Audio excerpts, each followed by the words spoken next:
Bonsoir à toutes et à tous. Nous consacrerons la dernière partie de cette émission à vos questions SMS, Internet et réseaux sociaux. Vous le savez, le président de la FIFA a donc démissionné hier soir. Selon les médias américains, Sepp Blatter serait désormais directement visé par le FBI dans son enquête sur les faits de corruption. Depuis ce matin, 2 ex-dirigeants de la FIFA sont placés, eux, sur la liste rouge d'Interpol. 4 autres acteurs du football, notamment dans le domaine des médias, ont eux aussi été placés sur cette liste. En France, le gouvernement pousse clairement Michel Platini à présenter sa candidature. Bref, ces rebondissements dignes d'un film suscitent ce soir une émission intitulée Foot, le parrain 2. La chute, et voici les invités qui ont accepté de participer à ce C'est dans l'air en direct. Pape Diouf est ancien président de l'Olympique de Marseille. Je rappelle que vous avez été journaliste sportif, ancien agent de joueur. Et je renvoie à votre dernier livre, C'est bien plus qu'un jeu, édité chez Grasset. Pascal Boniface est lui fondateur et directeur de l'Institut de Relations internationales et stratégiques. Vous êtes membre de la Commission nationale d'éthique de la Fédération française de football. Et citons ce soir votre géopolitique du sport, paru chez Armand Collin. Nous serons rejoints dans quelques instants par notre confrère Antoine Greenbaum, qui est journaliste sportif indépendant. Et enfin, nous sommes ce soir avec Yves Tréhard, qui est éditorialiste et directeur adjoint de la rédaction du Figaro. En une de votre quotidien ce matin, la démission de Blatter ouvre une nouvelle ère à la FIFA sur fond de crise. On va toujours trop vite dans notre métier et très souvent on commente avant de donner les faits. Alors, juste une première question. Est-ce que vous avez été, les uns et les autres, surpris finalement par cette démission de Sepp Blatter? Pape Diouf. Est-ce que j'ai été surpris? Oui, par le timing sans doute, puisque voilà un homme qui a été élu il y a quelques jours de manière assez triomphale, si on tient compte des circonstances à la tête de l'institution, et voilà qu'il démissionne. Les raisons sont évidemment peuvent être très nombreuses. On peut penser effectivement qu'il a été l'objet d'une pression familiale. Il a pu aussi être, je dirais, en connaissance de certaines informations qui lui auraient été transmises et qui pouvaient directement l'approcher. Les raisons, c'est vrai, de son départ sont multiples et elles sont aujourd'hui, je dirais, difficiles pour le moment à cerner. Mais sur le timing, oui, son départ effectivement a surpris. Pascal Boniface. Sur le principe, non, puisque vendredi dernier, ici même, nous disions qu'il ne pourrait pas finir son mandat. Avec ma camarade Caroline, et en effet, vous l'avez dit. Voilà. Mais si rapidement, sans doute pas. Et donc, on peut penser que l'étau, c'est pas un garrot qui se resserrait autour de Sepp Blatter, c'était beaucoup plus rapide. Oui. Et donc, il a dû rendre les clés du camion, comme on dit, parce que c'était plus possible. Et donc, effectivement, il a dû faire un calcul de sa survie possible comme président, et il a vu que ce n'était pas. Nous sommes bien d'accord, Yves Tréhard, il n'avait aucune intention de démissionner, et son comportement, tout ce qu'on connaît de lui jusqu'ici, laisse entendre que tant qu'il pouvait se maintenir, il se maintenait. Hein. Oui, c'est un homme madré, rusé, autoritaire, autocrate. On a usé de tous les qualificatifs à son propos. Il y a 3 raisons pour lesquelles il pouvait démissionner. Moi, je suis complètement surpris. Je ne pensais pas qu'il démissionnerait. La première raison, c'est une pression psychologique intense sur lui, avec des commentaires très déplaisants sur sa personne. J'y crois pas parce que le personnage est bien au-delà de ça et ça ne correspond pas à son caractère précisément. La deuxième raison, c'est une raison politique, où là on lui a fait comprendre que c'était plus possible. Les sponsors, mais j'espère qu'on reparlera des sponsors. Oui. Probablement aussi certains présidents de fédérations ou de confédérations qui ont dû faire pression.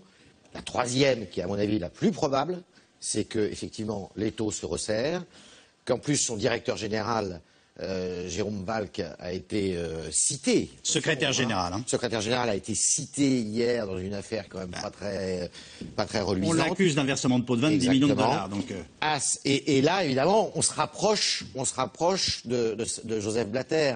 Donc, est-ce qu'il se dit, est-ce qu'il ne faut pas mieux que je donne ma démission pour pouvoir me défendre, même s'il va rester quand même jusqu'au Congrès qui va choisir un nouveau président, plutôt que d'être fauché par une enquête judiciaire où là je serai en plein milieu du mar. Bon, c'est probablement la troisième raison qui est à mon avis la plus valable. Je reste un peu sur le cas Blatter. Je salue Antoine Greenbaum qui nous a rejoint en dépit des encombrements. Il peut rester 6 mois à la tête d'une institution dont il vient annoncer qu'il allait démissionner? En tout cas, c'est ce qui semble être le cas. 6 mois, il va rester, mais il va falloir qu'il transmette le témoin. Et 6 mois, je pense que les Américains ont dû lui dire soyez gentils, rendez-nous une FIFA un petit peu plus propre que celle que vous avez occupée pendant 17 ans, et pour qu'ensuite il y ait un successeur qui soit là. Et on en parlera très Attendez, il va tout nettoyer pendant 6 mois dans tous les sens du terme. Ah oui, à mon avis, mais tout la nettoyer, broyeuse. tous les dossiers qui lui posent problème, l'affaire ISL, l'affaire Visa, l'affaire Mastercard, tout ce qui a pu lui poser problème, Blatter, il a des casseroles dans tous les coins.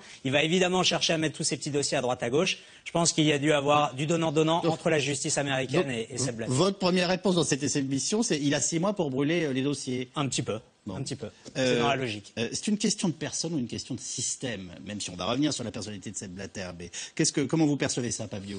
Mais pour moi, c'est d'abord un système. Et moi, je m'étonne très largement, j'allais dire que ce n'est qu'aujourd'hui, maintenant, que toute cette affaire-là éclate. Ce qui est fabuleux, c'est que tout le monde vous dit on savait, mais personne n'avait jamais rien dit. C'est ça qui est fabuleux. Et c'est ça qui, moi, aujourd'hui, m'interpelle. Problème de système, probablement. Et quand Yves dit, par exemple, que certainement il y a des présidents de confédération qui ont dû mettre peut-être un brin de pression sur Blatter pour qu'il s'en aille, je n'y crois pas du tout, puisque les présidents de confédération eux-mêmes sont très complices. Tous, ils savaient exactement de quel bois se chauffait Blatter, et ils savaient surtout quelle politique il menait. C'était une politique, je dirais, où le clientélisme ou la corruption n'ont jamais été On assiste à un festival d'hypocrisie, c'est ça? Mais évidemment que c'est un festival d'hypocrisie aujourd'hui. Quand j'entends, j'allais dire, à l'unisson, tous ces commentateurs, tous ces gens se lever comme un seul homme pour dire on le savait, Blatter est à supprimer. Non, il n'y a pas que Blatter, il y a d'autres. Et je suis convaincu que n'eût été cette Bible judiciaire américaine, on en serait encore aujourd'hui au statu quo. Oui, comme on compare toujours ça à une mafia, on serait tenté de dire que l'Omerta fonctionnait bien. Oui, mais j'ajouterais quelque chose à ce que vient de dire Pape pour défendre mon argument. Oui. En se retirant Joseph Blatter, justement, probablement que d'autres ont fait pression sur lui parce qu'ils ne veulent pas être éclaboussés. Et ils veulent que ça s'arrête. Oui, il y a un moment où il faut sauver la boutique quand même. Voilà. Et même si ils sont... Parce que je pense que la corruption, elle est pour certains active, pour certains elle est passive. Mais tout le monde en a profité. C'est exactement comme dans un parti politique. Il y a 30 ans, il faut quand même le dire.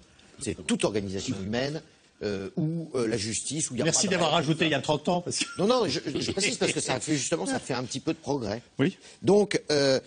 voilà, il y a probablement une pression qui a été exercée pour que justement la justice n'arrive pas jusqu'au bout de ces enquêtes. Alors le coup de tonnerre est donc tombé hier soir, quelques jours après sa réélection. Contesté, Sepp Blatter démissionne. Il affirme ne plus avoir le soutien du monde du football, qui vient pourtant de le réélire. C'est évidemment, en tout cas c'est ce qui paraît le plus logique, la pression judiciaire qui semble l'avoir contraint à cette décision. 14 membres de la FIFA sont mis en examen, dont son bras droit, le Français Jérôme Valk, accusé notamment d'avoir versé 10 millions de dollars de pots de vin. Question, Sepp Blatter peut-il tenir jusqu'à la désignation de son successeur d'ici 6 mois? Les éléments que nous propose tout de suite Margot Chouraki. Alors comme toujours, tout a un sens. Et vous allez voir, même dans les curiosités de nos téléspectateurs, la première question SMS qui nous est posée, c'est pourquoi est-ce le FBI qui enquête? Pascal Boniface. Tout simplement parce qu'ils ont enquêté de façon interne aux États-Unis sur des transferts d'argent et sur l'attribution de marchés qui se sont produits aux États-Unis. Donc il suffit d'une petite pelote de fil aux États-Unis pour que la justice américaine puisse enquêter de façon extraterritoriale. La BNP en a d'ailleurs un douloureux souvenir puisque ça lui a coûté 9 milliards. Donc la justice américaine peut se déployer de façon extraterritoriale à partir du moment où certains faits, y compris un simple virement bancaire, a été fait aux États-Unis. Donc ça, c'est la matérialité des faits de la corruption, oui. Effectivement. Donc ils ont vu qu'il y avait des malversations, ils ont enquêté. Et puis il y a effectivement des arrière-pensées. Les arrière-pensées, c'est on a perdu la Coupe 2022, la Coupe du Monde 2022, on ne va pas laisser les choses en l'état. Donc il y a un peu les deux.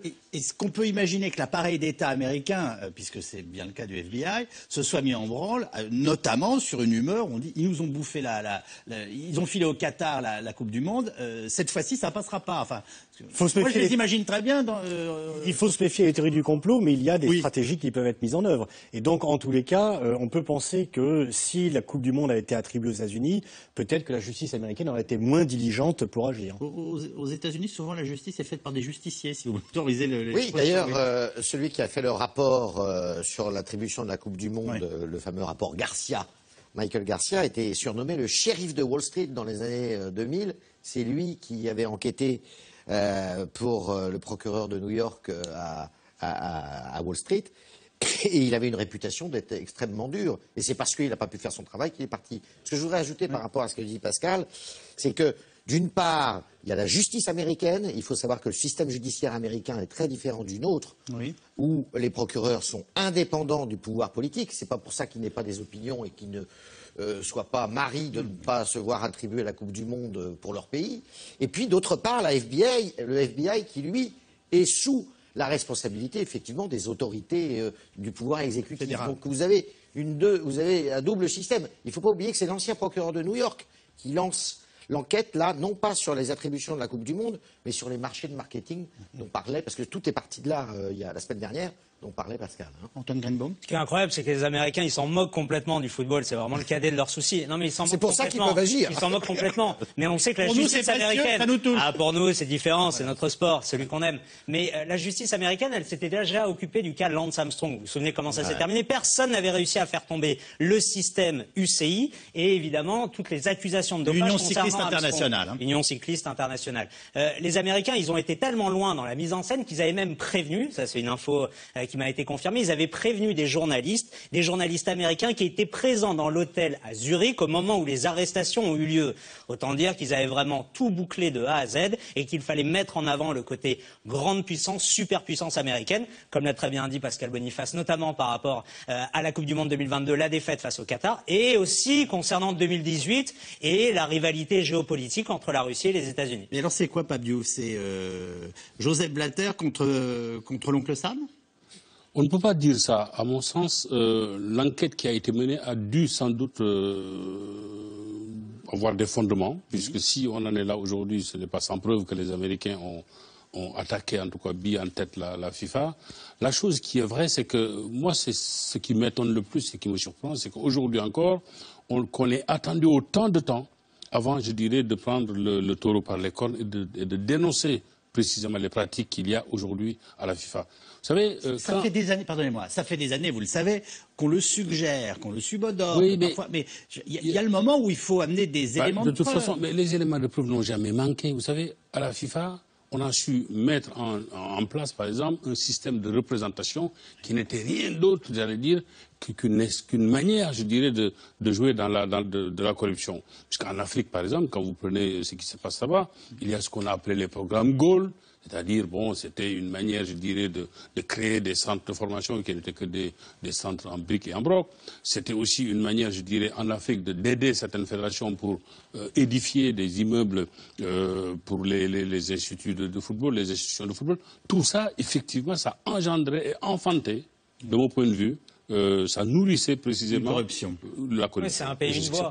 C'est un pays une voix. C'est le système qui paradoxalement est très démocratique. Un pays une voix, c'est-à-dire que la voix d'un petit pays vaut autant que la voix d'un grand pays développé. Donc effectivement, il y a un système de clientélisme qui est mis en place et dont Blatter a profité. Après, quand vous êtes patron d'une institution, vous savez évidemment tout ce qui se passe en dessous de vous. Dans Président Platini, le livre que j'ai publié chez Grasset, qu'on a publié chez Grasset l'année dernière, on expliquait que l'Australie, qui s'est présentée pour l'attribution de la Coupe du Monde 2022, la fédération australienne, en tout cas les Australiens, avaient offert des colliers de perles aux femmes des votants, aux femmes des membres du comité exécutif de la FIFA. Est-ce que vous pensez une seule seconde que Blatter n'était pas au courant? Blatter, il sait tout. Rien ne se fait sans la validation de Sepp Blatter à la FIFA. C'est pour ça qu'aujourd'hui, on donne l'impression d'être étonné, mais tout est clair.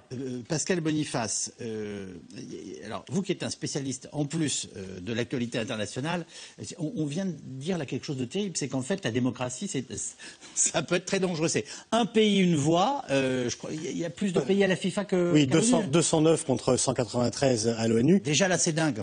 Non, mais à l'ONU, il y a un système pour corriger. Vous avez un pays, une voix à l'Assemblée générale, mais il y a le Conseil de sécurité qui représente plus les puissances. Parce qu'en fait, dire qu'il y a un pays, une voix, c'est pas démocratique, puisque le tout petit compte autant que le très nombreux. Donc, ce n'est pas tout à fait démocratique. Sur le papier, ça l'est. Là, je ne suis quand même pas d'accord, parce que j'ai l'impression aujourd'hui que vient de renaître une forme de néocolonialisme, puisque quand j'entends sur les ondes ici ou là, l'exemple qu'on donne, c'est toujours de dire la Gambie vaut aujourd'hui l'Allemagne au niveau de la voix, au niveau du vote. Je crois que c'est des choses aussi qui étaient connues au départ, sur lesquelles, de toute façon, jamais il n'a été question de remise en question. Revenir sur ça, c'est aujourd'hui faire peu de cas, me semble-t-il, de certaines contrées, de certaines populations. Et ça sera sans doute gênant. Et ça sera sans doute un des problèmes de Michel Platini s'il devient effectivement candidat. Simplement, je vous pose la question. est-ce que les premiers responsables au bout du compte, si tout le monde dit on savait, très bien, ne sont pas, j'ai envie de vous dire, les grandes nations européennes, de ne pas avoir plus tôt, parce que c'est facile en effet de s'acharner sur un certain nombre de petits pays africains dont on comprend, j'allais vous dire, même si c'est pas très bien, mais fondamentalement pourquoi certains d'entre eux ont accepté des phénomènes de corruption. Mais si les grandes nations européennes, qui sont des grands acteurs du football et qui font avec l'Amérique du Sud, aujourd'hui, beaucoup vivent le foot mondial, n'ont rien dit pendant des années. J'ai envie de vous dire que c'est beaucoup plus grave que le Ghana ou le Sénégal. C'est pas le Ghana ou les îles Caïmans. Il n'y a pas une once de mépris dans ce que je vous dis. Offrir des terrains à des pays pauvres, c'est pas de la corruption, c'est éventuellement du clientélisme. C'est ça pas de la dépend. corruption. Si vous avez 95% de la somme qui finit sur un compte et 5% qui permettent de mettre de panneaux de but, parce que honnêtement, si on se cotise tous les 5, on va réussir à monter un petit club de foot. Mais il faut voir à la sortie du studio. Ce qui est l'aide aux structures et la corruption des personnes. Aider un pays à construire un terrain de football, c'est très bien, si ce pays est pauvre. Que l'argent disparaisse dans la poche de quelqu'un, c'est tout à fait différent. Pour revenir à votre question, pourquoi les grandes nations ne se sont pas mêlées, et oui, toutes les grandes nations, c'est que les règles de la FIFA fait que c'est le refus de l'intrusion du pouvoir politique dans les fédérations. Rappelez-vous qu'en 2010, Nicolas Sarkozy avait dit « je vais remettre de l'ordre dans tout ça, parce que vraiment ça ne va pas », et la FIFA dit « attention, si le pouvoir politique français, pays pourtant démocratique, s'occupe de la gestion de la Fédération française de football, vous êtes exclus. » Aujourd'hui, l'Indonésie a été exclue temporairement de la FIFA parce que le pouvoir politique veut gérer la fédération. Et l'idée, c'est que le pouvoir sportif se protège de cela. Je ne vous parle pas pardonnez-moi, je ne vous parle pas des présidents de la République ou des premiers ministres des différents pays. Je vous parle des responsables de nos fédérations et des grands acteurs du football. Bien sûr. Et d'ailleurs, ça a posé la question de Platini. On peut dire qu'il y a l'usure d'un système, c'est que Blatter était là depuis très longtemps et que pourquoi dans cette histoire, dans la vie politique, pour le CIO, ce qui a été accepté pendant des années, tout d'un coup devient inacceptable? Pourquoi à ce moment-là? C'est à la fois le fruit de l'enquête qui arrive au moment M, et c'est aussi que tout d'un coup les gens ne peuvent plus accepter ce qui passait pour normal. Juste un mot avant de donner la parole à Yves Tréhard, qui est patient, je le remercie, mais vous qui êtes un spécialiste de géopolitique, quand on voit Sepp Blatter, on se dit qu'il avait le rang, mais il semble plus puissant qu'un chef d'État. Est-ce que c'est bien le cas? Oui. Oui, c'est qu'il avait une influence, il était reçu partout dans le monde avec les honneurs dus presque comme le secrétaire général des Nations Unies. Il avait une influence et une personnalité qui était que son statut mondial était bien au-delà. Mais regardez, il était dans les 10 hommes les plus puissants du monde en termes d'institutions. Dans les 100. Mais regardez, pourquoi parle-t-on de la FIFA aujourd'hui? Parce que le football a pris une importance mondiale démesurée ou très importante. Il y a 30 ans, on n'aurait pas consacré une émission de C'est dans l'air s'il y avait un problème de corruption à la FIFA. Et donc c'est aussi le reflet de l'importance très forte, dont on peut par ailleurs se féliciter, que le football a pris dans le monde. Yves Tréhard. Oui, je crois que les enjeux du football sont tellement importants qu'ils sont, comme disait Clémenceau à propos de la guerre, c'est trop important pour être laissé au seul dirigeant du football. C'est ce qui est en train d'être montré. Il vivait en...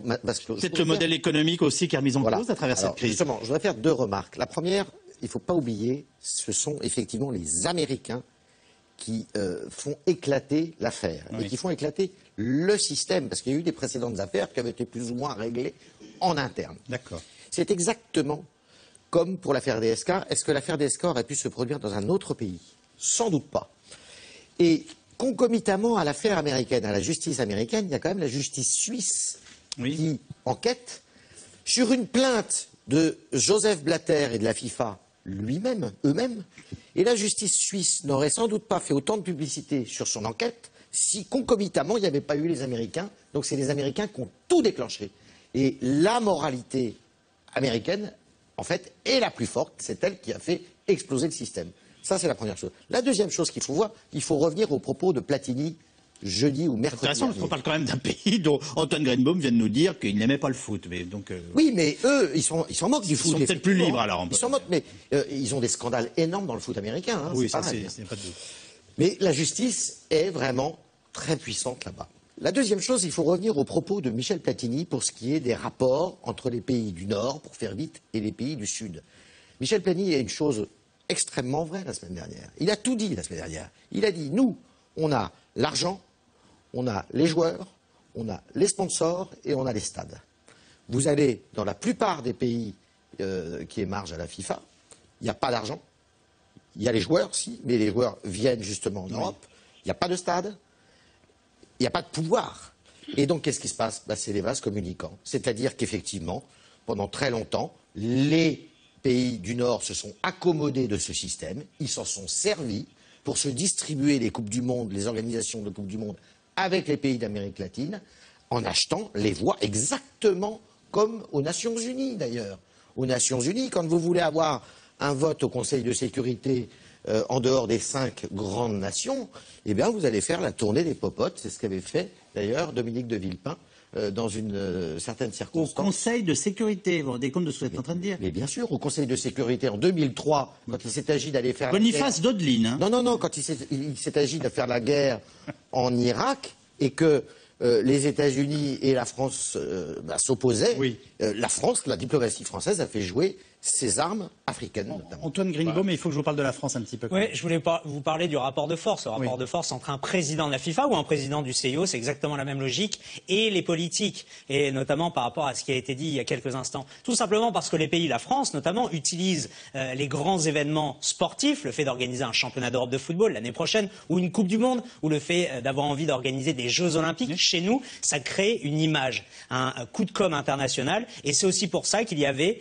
ce rapport de force, en espérant qu'il évolue et qu'on évolue vers quelque chose d'un petit peu moins profond et d'un petit peu moins violent à ce niveau-là. Vous voulez dire que ça explique les propos et le vote du président Le Gret, qui en gros a expliqué qu'il avait voté pour Sepp Blatter parce qu'on avait voté. Voilà. Il n'a pas fait aussi directement, mais ça tombe bien parce que cette info, c'est moi qui l'ai sorti. Le vote de Noël Le Gret pour Sepp Blatter. Oui. Il aurait eu Michel Platini au téléphone jeudi matin. Et Platini, on n'aurait pas vraiment cru quoi que ce soit parce qu'il a été très étonné par les propos de Noël Le Gret, qui lui a expliqué qu'il allait voter Sepp Blatter.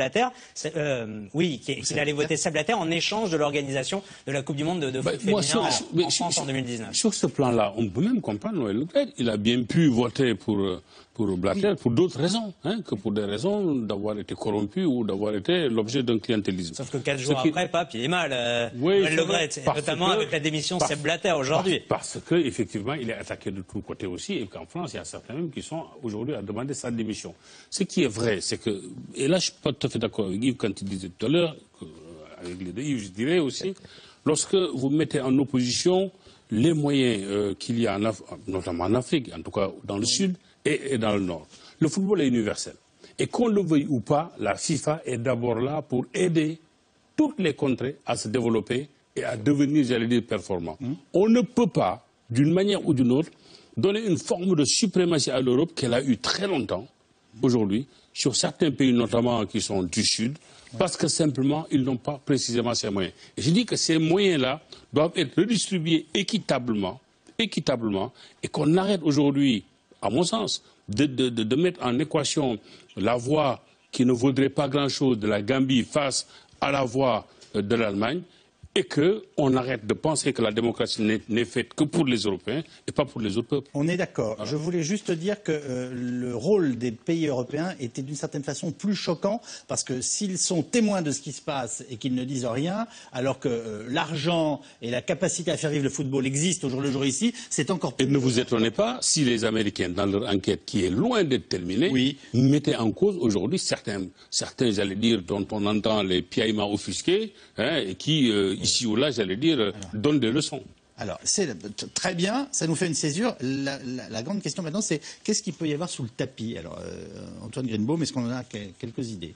Il va y avoir encore beaucoup de choses. Je peux vous dire que moi, j'enquête pour avoir d'autres informations, et notamment sur ce qui s'est passé là entre vendredi après-midi, le moment où Blatter est réélu, et lundi soir, parce que ça s'est joué lundi soir. Lundi soir, il s'est passé quelque chose. Voilà, jusqu'au retrait, à la démission lors de la conférence de presse de Sepp Blatter hier.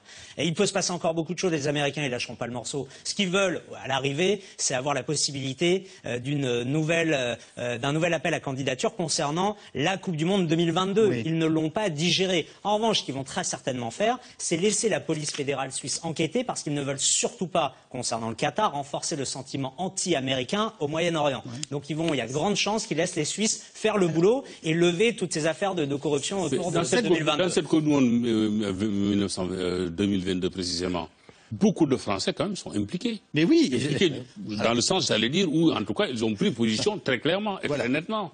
Notamment Michel Platini. Alors, tout ça, le cas Platini, si vous le voulez bien, on va l'aborder dans un instant, mais quand même, la France dans tout ça, on se pose des questions sur l'organisation de la Coupe du Monde en 98. Pour l'instant, les infos qui sont sorties consistent à dire que ce sont les Marocains qui auraient fait une tentative de corruption pour organiser cette Coupe du Monde. Est-ce que vous pensez qu'on peut se poser des questions sur l'organisation française de la Coupe du Monde de 98. Dites-moi. Les questions ont été posées et les réponses, c'est pour l'instant, il n'y a rien. Il n'y a rien qui puisse mettre en cause l'intégrité de l'obtention de cette Coupe du Monde 98 par la France, puisque les informations qui ont été évoquées concernent d'autres pays qui auraient fait cela. La grande déception, c'est bien sûr l'Afrique du Sud. Chacun se félicitait que la Coupe du Monde ait lieu en Afrique du Sud, que Nelson Mandela puisse la recevoir. Alors là, c'est pareil. C'est peut-être qu'il y a une corruption, c'est clair et net, mais peut-être que même sans cela, l'Afrique du Sud aurait reçu la Coupe du Monde parce que c'était le tour de l'Afrique, qu'il était justice que la Coupe du Monde est en Afrique et que quand Nelson Mandela se déplace en personne pour plaider la cause de son pays devant les votants, forcément, il remue un petit peu les électeurs. On a eu de grands personnages du football mondial qui ont été des Français. Je ne veux pas vous remonter à Jules Rimet, mais voilà. Quand même, qui est Jérôme Valcke? Est-ce qu'on peut expliquer en quelques mots, secrétaire général de la FIFA, on lui met sur longtemps. Hein. Pardon? Plus pour longtemps. Plus pour longtemps? Non. Bien. Alors, on lui reproche d'avoir notamment fait ce virement de 10 millions de dollars qui aurait servi et qui aurait été utilisé comme des pots de vin. Et j'ai dit à tort tout à l'heure qu'il faisait partie des 14 membres de la FIFA qui étaient mis en examen. Il ne l'est pas encore pour l'instant. Enfin, il ne l'est pas, même au moment où je vous parle. Qui est-il? Jérôme Valcke, c'est un ancien journaliste qui a pris qui a misé sur le bon cheval, sur Sepp Blatter. Et ensuite, il a eu ce poste. Et lui, dans son esprit, s'est dit, sauf si Blatter reste président de la FIFA jusqu'à sa mort, en 2019, c'est pour moi. En 2019, c'est pour moi. Et là, il voit, et moi, le rapport de la justice américaine, je me le suis procuré, c'est marqué noir sur blanc qu'effectivement, la FIFA a effectué un versement de 10 millions de dollars. Or, qui effectue ou effectuerait les versements de la part de la FIFA vers Jack Warner et ses deux petits copains pour qu'ils votent pour l'attribution de la Coupe du Monde 2010 en Afrique du Sud?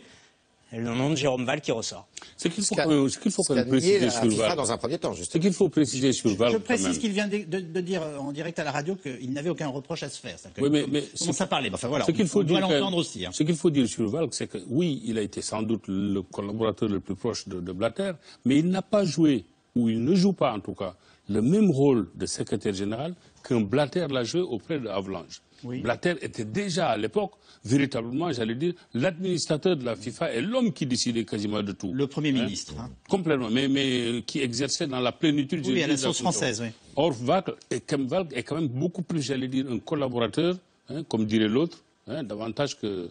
Valcke, c'était un ancien journaliste qui est parti dans les affaires. Après, il a fait pas mal d'affaires de marketing. Et c'est comme ça qu'il s'est retrouvé. Oui, il a fait on va monter une petite boutique au 3. Voilà. Et dans 5 ans, je deviens... Plusieurs millions. Du marketing sportif. Et après, qui est arrivé à la FIFA. Mais effectivement, je pense que Pape a raison. Il n'avait pas du tout la même influence que... Joseph Blatter avait auprès de Joey Havelange. Il a travaillé 20 ans à côté de lui et il a tout appris de Joey Havelange, y compris dans la tambouille, je dirais, diplomatico-corruptionnelle à l'intérieur de la maison. Alors, il y a une question essentielle, c'est qu'en pensent parce que les enjeux d'argent, on est tous d'accord, sont absolument faramineux, mais qu'en pensent les grandes firmes qui font vivre aujourd'hui le football? Elles ont un double langage. Coca, Nike, enfin Adidas, langage. et excusez-moi, est-ce que c'est quand même leur argent à un moment ou à un autre qui a arrosé les pots de vin? Elles n'ont pas un double langage, elles se taisent, mais elles agissent. Oui, elles agissent parce que, effectivement, quand vous misez des dizaines de millions de dollars sur un phénomène, c'est pour avoir une bonne image. Si le football obtient une mauvaise image à cause de la corruption, les sponsors, la mauvaise image rejaillit sur eux. Et donc on peut penser que parmi les décisions qui ont conduit Sepp Blatter à changer d'avis entre vendredi dernier et aujourd'hui, les sponsors ont dit ça ne marche plus. Et nous, on ne veut pas être associés. On a eu le même phénomène pour le CIO. Il y a eu un scandale qui a éclaté pour le CIO après l'attribution des Jeux de Salt Lake City, qui ont donné lieu à une corruption sans commune mesure avec les chiffres dont on parle là. Et les sponsors ont dit, mais si c'est pour être associé avec quelque chose qui est lié à la corruption, ça ne nous intéresse pas. Non, mais quand je disais qu'elles ont un double langage, elles ont deux langages successivement. C'est exactement comme le dopage dans le cyclisme que j'avais bien suivi au tout début, en tous les cas. C'est-à-dire qu'au début, ils ne disent rien. Ils ne disent rien tant que le système n'éclate pas. Mais ils savent pertinemment comment ça se passe. Absolument. Et ils sont, il faut le dire, aussi acteurs des magouilles, puisque c'est comme ça qu'on peut les appeler. Souvent même, ça passe par eux. Exactement. Par le filial. Et ils sont capitaux. Donc, de toute manière, ils sont là. Mais une fois qu'effectivement, l'image du sport en question peut être égratignée et que ça peut rejaillir sur leur propre marque, eh bien, à ce moment-là, il change de casquette. Absolument. Je peux vous dire que ce qui a fait fuir, ce qui a posé problème, et notamment les explications autour du revirement de position de Sepp Blatter, c'est le fait que le nom de Valk soit sorti dans le rapport, que le New York Times, le Wall Street Journal se le soit procuré, et qu'évidemment derrière ça a eu de très très grosses conséquences pour Blatter. On tourne une nouvelle page dans cette émission. En France, tout le monde cite Michel Platini comme possible, voire souhaitable successeur de Sepp Blatter. Celui qui fut longtemps proche d'ailleurs de Sepp Blatter s'est finalement retourné contre lui. Alors le patron du foot européen peut-il devenir celui du foot mondial? Platini a pour lui sa carrière de joueur, son bilan à la tête de l'UEFA, mais sur la planète foot, l'Europe est un continent à part et qui est loin de faire l'unanimité. Le soutien de Platini, par ailleurs, à la candidature, on l'a évoqué, du Qatar en 2022, lui est aussi régulièrement reproché. Barbara Steck. Excusez-moi, mais il m'est venu une idée. Quand la Chine va jouer au football, Il commence. Mais qu'est-ce qui freine la Chine? C'est la corruption, justement. Et le problème du développement du football en Chine est la corruption des clubs c'est des matchs qui sont achetés, c'est pas l'organisation de compétition. Et donc c'est pour cela que le football chinois n'est pas très compétitif et que la lutte du président chinois sur la corruption touche également le football pour pouvoir éventuellement organiser la Coupe du Monde 2026. Question très directe de téléspectateurs. Michel Platini est-il concerné par ce scandale? On peut essayer d'y répondre clairement. Le scandale, celui-ci, le FIFA Gate? Celui, bien sûr. Non, il n'est pas concerné. Par celui-ci, non. La seule polémique concernant Michel Platini, c'est son vote. C'est le vote qu'il a avoué publiquement pour l'attribution de la Coupe du Monde 2022. Là-dessus, non. Michel Platini, il a beaucoup de défauts. Il a beaucoup de défauts, mais pas celui d'être corrompu et pas celui d'être attiré par l'argent. Pour avoir enquêté sur lui avec Arnaud Ramsey pendant plus d'un an, je peux vous dire que voilà, il n'est pas du tout attiré par l'argent, à la différence, de ce qui se passe aujourd'hui avec tous ces joueurs de foot qui veulent toujours gagner plus net d'impôts quand vous leur dites non, moi je veux savoir combien je vais gagner net d'impôts. Michel Platini, il a une autre manière de concevoir le football. Il a des défauts, mais en tout cas pas celui-ci. D'ailleurs, le maître, c'est celui qui a lancé le fair play financier. On peut discuter d'ailleurs. Quand on est supporter du PSG, parfois ça agace, mais ça, pas uniquement, parce que moi personnellement, je pense que c'est pas une très bonne mesure. Mais c'est pas, je confirme qu'il n'est pas attiré par l'argent, et je confirme une autre chose, c'est que le vote du Qatar est assez conforme pour le Qatar de sa part à ce qu'il est et ce qu'il prône pour le football. Donc vous nous dites il est libre de l'argent. Après, il dit quelque chose de très fort dans le reportage qu'on vient d'entendre, parce qu'en fait il a été prophétique. Il dit ça fait 45 ans que je suis dans ce métier. Si on laisse l'argent continuer à tout polluer, en tout cas sans fixer un cadre, si on ne règle pas nous-mêmes en fait dans la famille le problème, ce sont les responsables politiques ou la justice qui le feront. Donc il a eu raison. C'est un vœu pieux ou c'est quelque chose que l'on peut faire? Évidemment qu'il a eu raison de dire ça, et je suis d'accord avec Antoine aussi bien qu'avec Yves de dire que Platini, quand on le connaît un peu, n'est pas du tout un homme d'argent dans le sens, je dirais, où on l'entend généralement. Pervers ou péjoratif du terme. Oui. Évidemment, il n'en reste pas moins que lui, il bénéficie, contrairement à beaucoup de gens, de toute façon d'une presse relativement bienveillante, quoi qu'il arrive. C'est vrai. C'est comme ça. Oui, maintenant, c'est platoche, si vous voulez. Savoir maintenant s'il est touché directement par le scandale actuellement qui éclabousse la FIFA, je ne pense pas. Même si je redis ici que dans cette affaire-là, il faut s'attendre. D'abord, il faut attendre la fin des investigations du FBI, premièrement. Et deuxièmement, il ne faut jamais oublier que les présidents des confédérations, peut-être que le président de la Confédération européenne, donc en l'occurrence Platini, l'UEFA, peut être dissous de ça, mais je pense que tous les présidents de confédération ont une part de responsabilité dans ce qui s'est passé. Il ne faut pas oublier quand même que depuis maintenant 2 ans, même un peu plus, Platini mène la guerre à Blatter. Et que la mise en accusation publique interne au monde du football, pas extérieure de quelqu'un qui aime le football, comme Platini. La guerre qui est menée à Blatter en interne dans le monde du football, c'est Platini, bien avant que la justice américaine s'en mêle. Et donc Platini, depuis longtemps, sans dire que Blatter est corrompu, met en cause la gestion de la FIFA par Sepp Blatter en disant que ce n'est pas l'avenir du football et qu'il faut changer ça. Et lui, au sein de l'UEFA, en 2 mandats, la première fois, il a été élu de façon difficile, mais il a fait campagne. Et s'il veut être élu président de la FIFA, il faudra qu'il fasse campagne, parce que sa base électorale est étroite. Mais il a fait campagne, il a été élu, et il a effectivement lié des liens avec le monde politique, avec différents mondes, pour que le football soit mieux géré. Oui. Et donc, Platini est un réaliste. Il sait qu'on ne va pas retirer l'argent du football. On ne reviendra pas au sport amateur. On ne reviendra pas au train de 3e classe et aux banquettes en bois. C'est ridicule. Ce qu'il faut, c'est gérer le flot d'argent qu'il a dans le football. Et personne n'est obligé d'acheter des maillots, d'acheter des abonnements, et personne n'oblige les sponsors à investir. Ce qu'il faut, c'est réguler tout cela. Gérer ça équitablement, d'abord, oui. C'est surtout ça. Et de toute façon, Platini, il reste malgré tout quelqu'un, je dirais, qui est, c'est vrai, beaucoup aimé en Europe. Ici, on veut le propulser. Mais il y a quand même beaucoup d'autres contrées sur lesquels il faut peut-être se C'est très poser bien. des questions. Alors, on arrive à ma question. Alors je crois que Figaro se lance dans la partie demain. Hein. Ouais. Alors, a-t-il des chances d'être élu? Si oui, pourquoi faire en quelques mots? Et voilà, est-ce qu'il va changer est-ce qu'il peut changer la face du football que on découvre en ce moment et qui fait mal à tout le monde en fait? D'abord, pour être élu, il faudrait qu'il soit candidat. Il le sera. Non, mais attendez. Mais, Ce qui me fait merci dire- Antoine Ça va Greenbaum. venir, vous Non, inquiétez mais pas. attendez, il y a quand même des Bah oui. il y a quand même des procédures à respecter. Et là, ce qui me fait dire que c'est quand même assez sérieux, sa candidature pourrait être assez sérieuse, c'est qu'elle serait réfléchie par rapport à d'autres joueurs, anciens joueurs, comme David Ginola, on parle de Zico, Qu'on va entendre dans 5 minutes. Zico et d'autres, si vous voulez, qui manifestent, spontanément se sont déclarés aujourd'hui, et c'est pas normal. sérieux. Bah, Parce c'est qu'il y a peut-être des- pas sérieux, mais c'est normal. Non, mais il y a des Si conditions. nos grands joueurs n'ont Il- pas envie de présider, mais très bien, mais Il y a des conditions pour se présenter. Il faut d'abord avoir il faut avoir le soutien de 5 fédérations oui, c'est et il faut avoir occupé des mais fonctions. attendez, les outsiders, on va y revenir. Ma question c'est, Bah, je vous a-t-il dis- des chances d'être élu? Oui, alors je vais développer. Il a des chances d'être élu.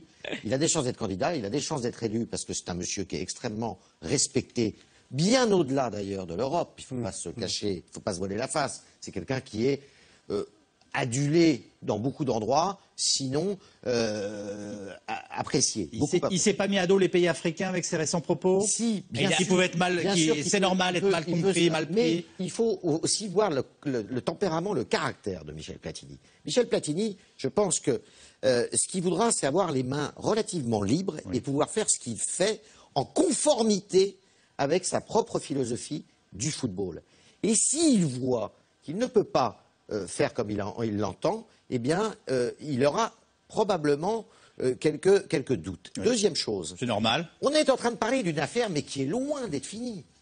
C'est une affaire qui va durer autant que le dopage dans le cyclisme. C'est une affaire, d'abord, le temps de la justice n'est pas le temps du football, ni le temps du... C'est plus rapide aux États-Unis qu'en France, hein, moi je C'est vous plus le dis. rapide, mais il n'y a pas que la justice, du coup, il n'y a pas que la justice américaine qui est engagée, là, pour le coup. Et donc, il faut voir comment tout ça peut être composé.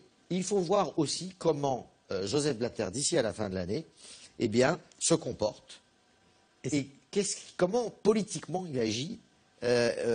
Il peut agir beaucoup contre Platini aussi. Réaction d'Antoine Greenbaum et sous question très bien posée par Yves Tréhard. Est-ce que Seb Blatter fera tout pour empêcher Non, il est mort politiquement, Blatter. C'est fini, Blatter. C'est terminé. S'il y va pas là, Michel Platini, ça ne plus rien y comprendre au monde du foot et au lien entre foot et politique. Évidemment qu'il va y aller. Il y a un boulevard devant lui. Je peux vous dire, les proches de Platini, hier, ils avaient un sourire jusque-là. Et c'en est fini de Blatter. Mais la guerre entre Blatter et Platini, pourquoi est-ce que Platini, depuis 2 ans et demi, s'en prend à Seb Blatter? Parce qu'il veut lui prendre sa place. C'est pas plus compliqué que ça. Et Blatter l'a parfaitement compris. Donc il a verrouillé, excepté l'UEFA, les pays européens qui sont sous la mainmise de Michel Platini. Seb Blatter, il a l'Afrique, notamment par rapport à des relations très très proches autour de choses un petit peu louches, notamment avec le président de la Confédération africaine de football, Issa Hayatou. Et évidemment que Platini va y aller. Il a 6 mois. Là, il va fourbir ses armes. Il va présenter un programme en expliquant qu'il est clean, qu'il propose quelque chose de propre. Et il sera élu, mais sans problème. Il ne faut quand même pas oublier la capacité de nuisance que Blatter peut représenter. Ça, c'est une première. Mais c'est fini, Blatter. Il est fini. C'est pas tout à fait. Je parle de capacité de nuisance. Et la deuxième chose, c'est que Platini, ce qu'on peut aussi lui reprocher, même si c'est très légèrement, c'est d'abord, dans un premier temps, d'être en situation de se présenter pour la présidence de la FIFA et puis de se retirer. Certes, le rapport de force ne jouait pas en sa faveur, mais je pense que si déjà il s'était présenté là. Mais il n'avait aucune chance. C'est pour ça qu'il a envoyé le prince Ali. On ne se présente pas seulement quand on a des chances. On peut aussi se présenter pour autre chose. On pourrait dire, Pape Diouf, qu'on ne descend pas dans l'arène pour se faire tuer. Alors, pardonnez-moi. Apparemment, on vote quand même Platini sur ce plateau. On va en écouter un autre qui, lui, a eu le toupet de se présenter à la présidence de la FIFA avant de devoir finalement se retirer faute de parrainage. Il s'agit de David Ginola, ancien international français, joueur du PSG, puis de grands clubs britanniques. Il dit vouloir retenter sa chance, puisque le poste reste à pourvoir, vous le savez, d'ici 6 mois. Il affirme être un candidat venu du football, contre des technocrates. Explication donnée à Yacine Mili. Il faut changer la gouvernance, il faut changer les têtes, il faut changer les mentalités, changer les idées.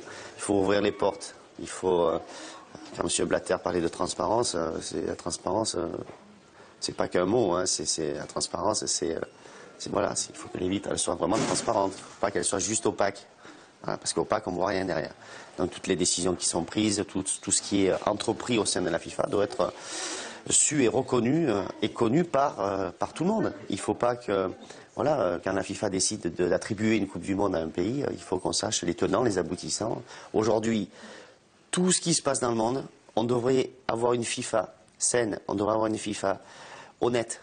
Pour que les gens puissent dire, regardez ce qu'était la FIFA, certaines personnes en ont fait, et aujourd'hui servir de modèle, d'exemple, retrouver la confiance, restaurer cette confiance auprès des gens dans le monde, parce que ce sont les supporters et les fans qui font le football, et qui peuvent le défaire aussi. Et aujourd'hui, c'est vrai que cette FIFA qui a mis cette chape au-dessus de tout le monde, il faut que les gens ils puissent respirer. Le football, c'est populaire. Par définition, populaire, c'est le peuple. Le peuple, c'est tout le monde. Et bien évidemment, le rôle principal de la FIFA, c'est d'aider ceux qui sont tout en bas. Au Brésil, ça aurait été de réinvestir sur les 4 milliards de dollars de profit, les 250 millions de dollars de taxes auraient dû être investis dans les favelas, dans les quartiers.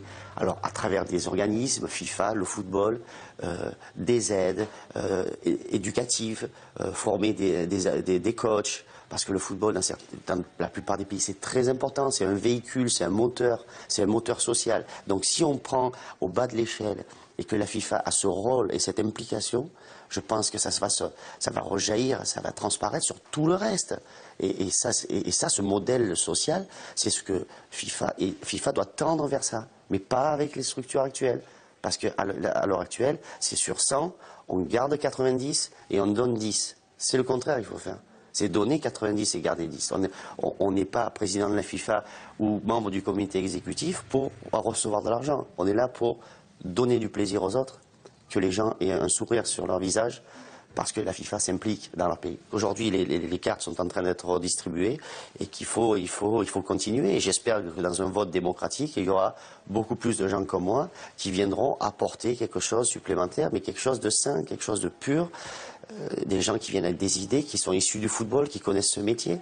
C'est pas comme si j'arrivais d'un milieu. Pourquoi donner le pouvoir à des gens qui sont issus de grandes écoles ou de grandes entreprises?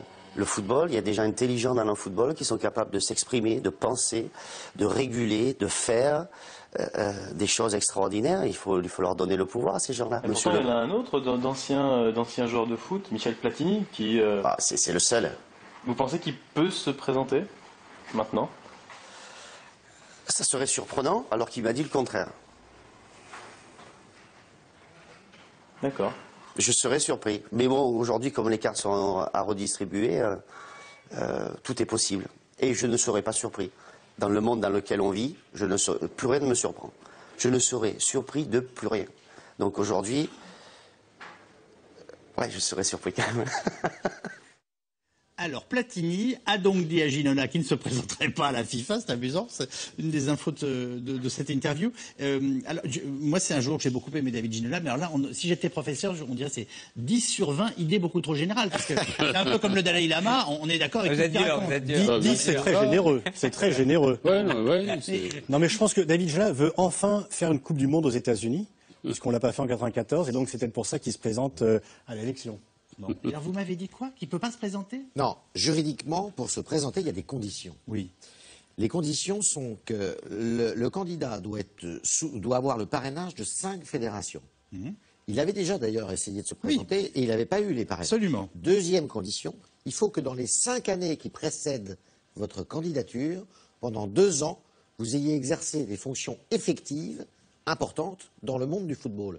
Que je sache, David Ginola, depuis qu'il n'est plus joueur... Mais c'est un excellent commentateur de soirée de foot. Hein. Ça ne suffit pas, parce que sinon, Yves, on peut se présenter.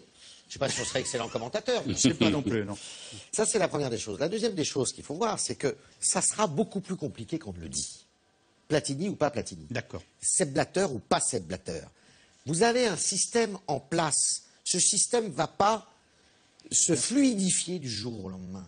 Donc, vous allez avoir, vous savez, c'est exactement comme à l'ONU ou comme à l'Assemblée nationale, vous avez un jeu politique de rapport de force qui va se mettre en place et qui va être beaucoup plus compliqué et qui en est, pour le coup, extrêmement passionnant. Mais il est certain, par exemple, il y a quelqu'un dont on ne parle absolument pas, c'est un candidat koweïtien qui risque fort, et dont je ne vous prononcerai pas le nom, qui risque fort de se présenter, et qui a autant de chances que Platini. Juste une chose, parce qu'on a glissé là-dessus tout à l'heure. Et en quoi peut-on reprocher à Michel Platini d'avoir voté pour le Qatar? Je veux dire, c'est. Au moment où il vote pour le Qatar, il pense pas une seule seconde qu'il va y avoir toutes ces polémiques.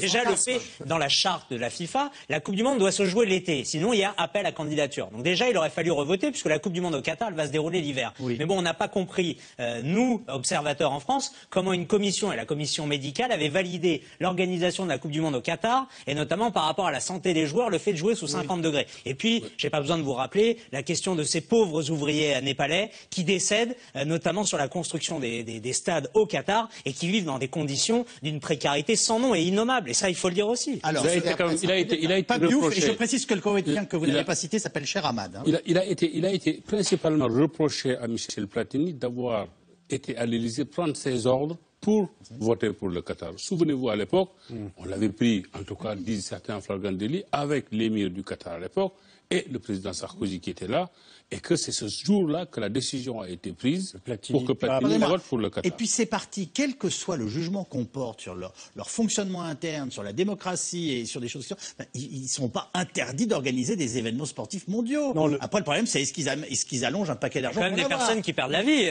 Yves Calvi, c'est pas rien. Non, mais ça, c'était après. Non, c'est après le vote. Oui, c'est après.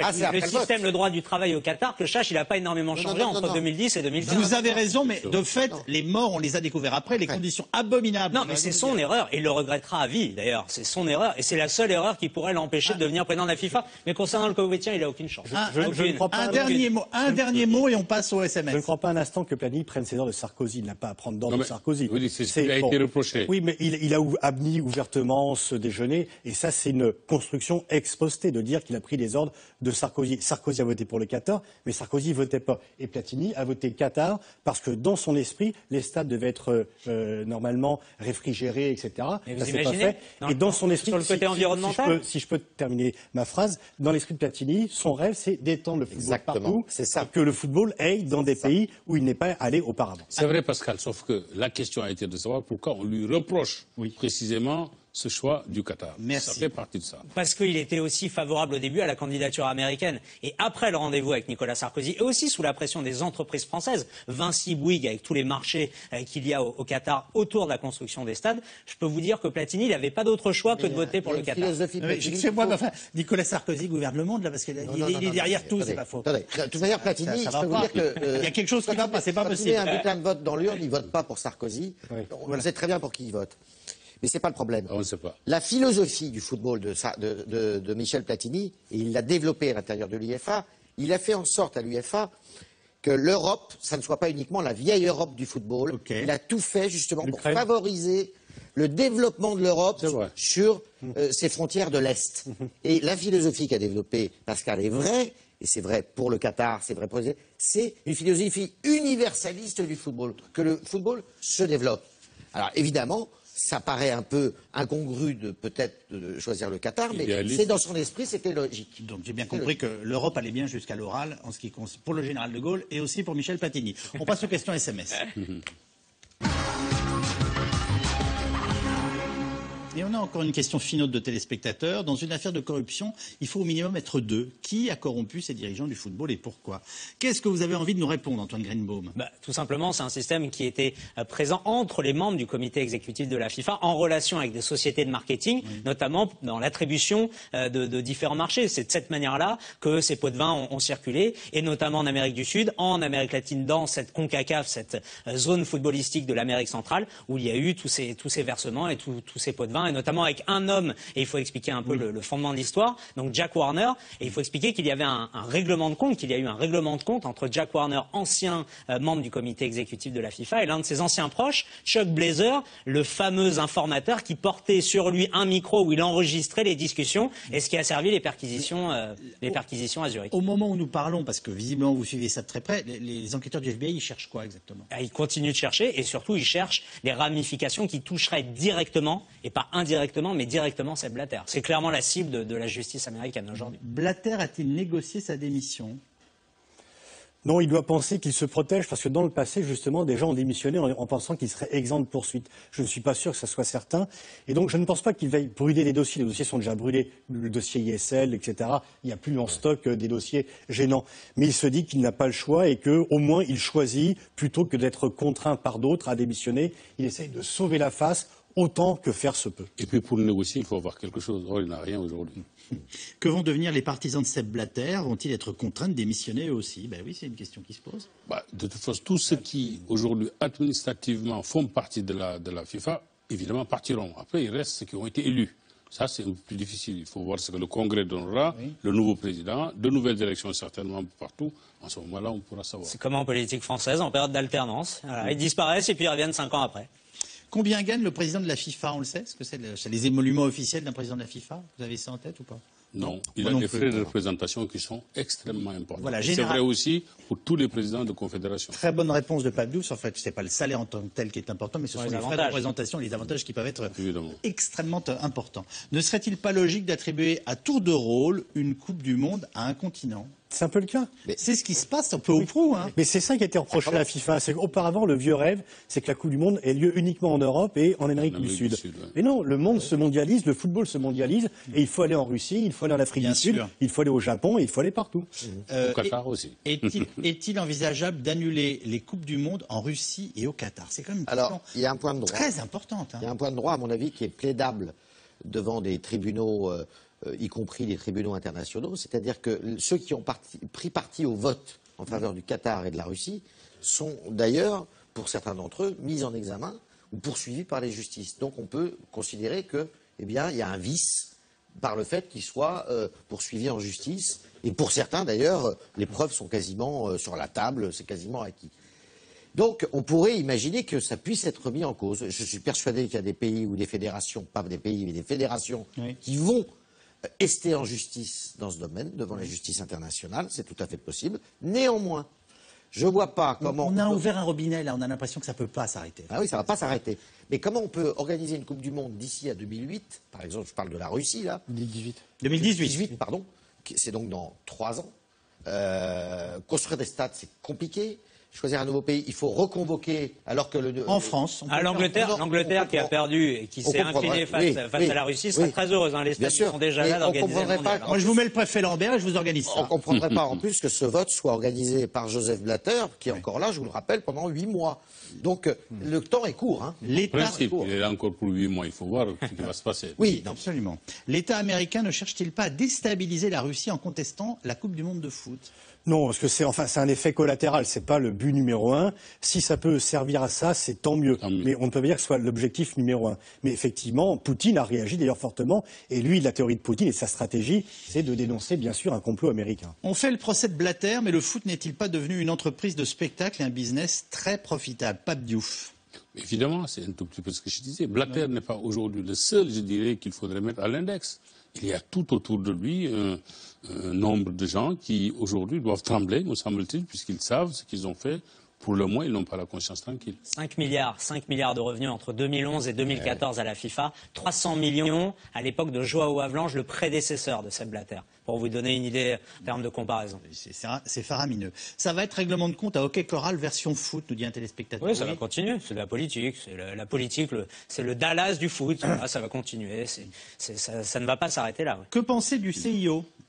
Le CIO s'est réformé. Le CIO était dans la situation de la FIFA il y a une dizaine d'années et Jacques Rogge s'est intéressé à la réforme. Il a vraiment réformé, ce qui fait que maintenant, avant de désigner une ville haute, ceux qui votent sont soumis à des obligations très strictes et surtout à un contrôle. Et l'un des problèmes de la FIFA, c'est qu'il n'y a pas d'un risque de contrôle. Il faudrait qu'il y ait un risque de contrôle, une sorte de cour des comptes ou une inspection pour qu'elle ne soit pas sans contre-pouvoir. Les membres du CIO n'ont plus le droit d'aller dans les villes candidates. Ils sont obligés de rester chez eux, de regarder les dossiers sur ordinateur pour pas avoir des petits cadeaux comme c'était le cas à l'époque. Ils vont accompagner et en groupe en tous les cas. Dans un deuxième temps. L'exemple que vous donnez là, est-ce que c'est pas ridicule et excessif? Non, c'est pas ridicule et excessif. Il y a tellement de dérives. Au bout d'un moment, il faut penser à des pistes de réflexion. Il faut imaginer la manière dont on développe tout ça. J'entends bien Antoine Vennebaum, mais en même temps, on se rend compte que voilà, c'est pas normal qu'un gars qui va voter aille regarder à quoi ressemble la ville. Il y va dans un deuxième temps. Dans un premier temps, la sélection, elle se fait sur dossier. Et c'est pour ça que le CIO est un petit peu moins marqué par des affaires de corruption et qu'il a fait cette espèce de mini-révolution. Je dois être naïf alors. Ne faut-il pas limiter le nombre de mandats de président de l'UEFA et de la FIFA ou avoir une présidence tournante pour limiter les risques? Justement. Ça n'est pas en Suisse, hein. Non, mais en Suisse, le président, c'est 1 an chaque année. Oui, l'affaire. Oui, sauf en tournant. Mais c'est 15 ans. Le scandale auquel on assiste là, qui est une crise qui va être une crise très longue, va faire en sorte que ils vont être obligés de revoir tout le fonctionnement et tous les statuts, se doter probablement d'un comité d'éthique digne de ce nom, puisque le précédent président du comité d'éthique a démissionné parce qu'il n'avait pas voix au chapitre. Ils vont être obligés aussi de limiter le nombre des mandats. Enfin, ils vont refaire une constitution pour parler. Il faut une réforme fondamentale, puisque ma conviction profonde est qu'on ne fera pas du propre avec du sale. C'est évident.